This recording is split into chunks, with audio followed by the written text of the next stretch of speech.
ছেলে মানুষটা যাবে কেটে, দিন যাবে, বয়স বাড়বে, এমনি ছেলে মানুষই তো ওরা আর কোনোদিন ফিরে পাবে না। দেখো ভট্টার বাড়ির মেয়ে আমি, বাল্যকাল থেকে আমাদের চারিদিকে গ্রহ নক্ষত্রের কড়া পাহারা। তুমি গ্রহ নক্ষত্র না মানলেও আমি মানি, ওদের মিল হবে না কোনো দিন।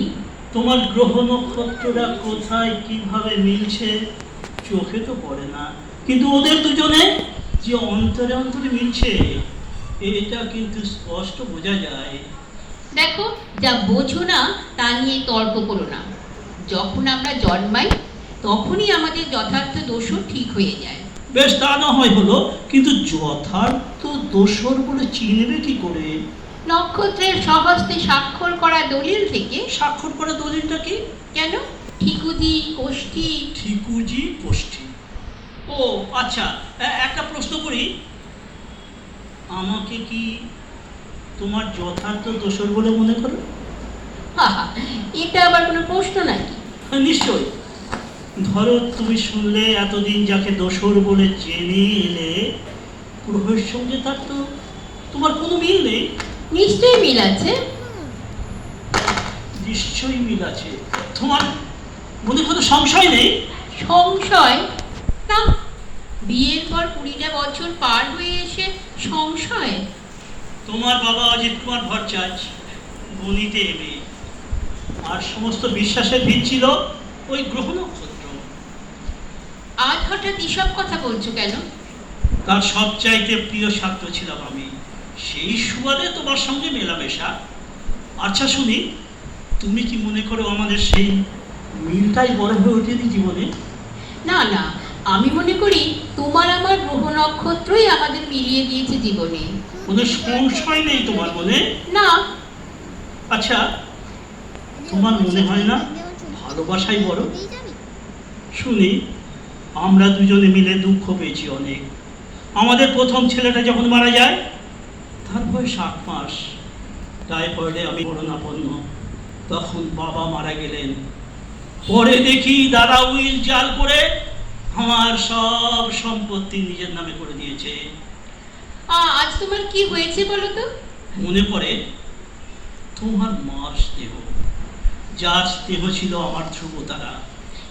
মা তোমায় খুব ভালোবাসতেন, মাঝে মাঝে মনে হতো আমার চেয়েও বেশি।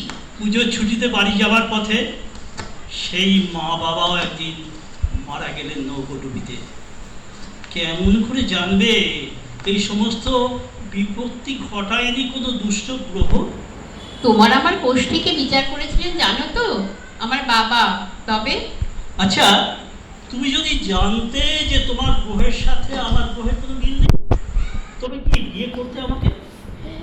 হ্যাঁ, মানে না। শুনেরটা দুঃখের চেয়ে ভালোবাসায় কি বড় হয়ে ওঠেনি আমাদের জীবনে? নিশ্চয়ই নিশ্চয়ই। ওগো তুমি এমন করে বলছো কেন? মনে করো যদি গ্রহের কোপে তোমার আগেই আমার মৃত্যু হয়, তবে সেই ক্ষতি কি আমরা পূরণ করতে পারি না বেঁচে থাকতে থাকতেই? তোমার আজকে কি হয়েছে বলো তো? অরুণা ভালোবেসেছে শরীরকে, এইটুকুই তো যথেষ্ট। বাকি সবই না হয় থাক অজানা। কিন্তু শৈলেনের ঠিকুজি কোষ্ঠী। সংসারে আর কোনো নিষ্ঠুর দুঃখ আসতে দেব না, কোনো গ্রহের মন্ত্র নয়। তাই বলে একমাত্র মেয়ের বিয়েতে এই সামান্যটাও জানবে না? না শুনি, কারণ আমার নিজের বিয়েতেও এসব কিচ্ছু আমি মানিনি। কি বলছো তুমি? হ্যাঁ, ঠিকই বলছি। তোমার বাবা যখন গণিত থেকে ফলিত জ্যোতিষে উঠেছিলেন রক্ষণশীল, তখন তোমার মা কিন্তু ছিলেন সংস্কার মুক্ত। একদিন তাকেই বললাম মনের কথা, মা, তোমার নেই ছেলে, আমার নেই মা, মেয়ে গিয়ে আমাকে দাও তোমার ছেলের জায়গাটা। তোমার মা বলেছিলেন, অধ্যাপকের কথা পরে হবে বাছা, আগে ঠিকুজি নিয়ে এসো। দিলাম ঠিকুজি, কোষ্ঠীতে কিন্তু মিলল না। তুমি ভুলে গেছো যে আমাদের ঠিকুজি কুষ্টি মিলিয়ে আমার বাবা বলেছিলেন রাজ্যটক। এমন মিল তিনি নাকি জীবনে কখনো দেখেননি। জানি জানি, আর কেউ জানি বাবা বাবার মতোই তার কন্যাটিও গ্রহের প্রতি ছিল অশেষ ভক্তি। যাই হোক, শেষ পর্যন্ত আমি যখন অনেকটাই প্রায় রোগাক্রান্ত, সেই সময় একদিন তোমার মা আমাকে একটা কাগজ দিয়ে বললেন, এটা শুনে তার ঠিকুজি, এটা দেখিয়ে তোমারটা সংশোধন করিয়ে আনো। তুমি সত্যি বলছো? হ্যাঁ শুনি। তারপর তারপর তুমি কি করলে? তোমার ঠিকুজিটা দেখিয়ে আমার জন্মপত্রিকা সংশোধন করিয়ে এনে ফেরত দিন তোমার মাকে। বাবা কি ইহজীবনে জেনে গিয়েছিলেন সে কথা? না, তোমার মার নিষেধ ছিল। এতদিন পর এসব কথা না বললেই ভালো করতে গো। কেন? এখন থেকে কেবলই ভয়ে ভয়ে থাকতে হবে। কিসের ভয়? বৈধব্য যোগের। কি কি জানি, ঠিক জানি না। তবে তবে অরুণাকে আমরা শৈলেনের হাতেই দেব। আশীর্বাদ করি ওরা যেন আমাদের মতো সুখী হয়। শুনি শুনি তুমি অনন্যা।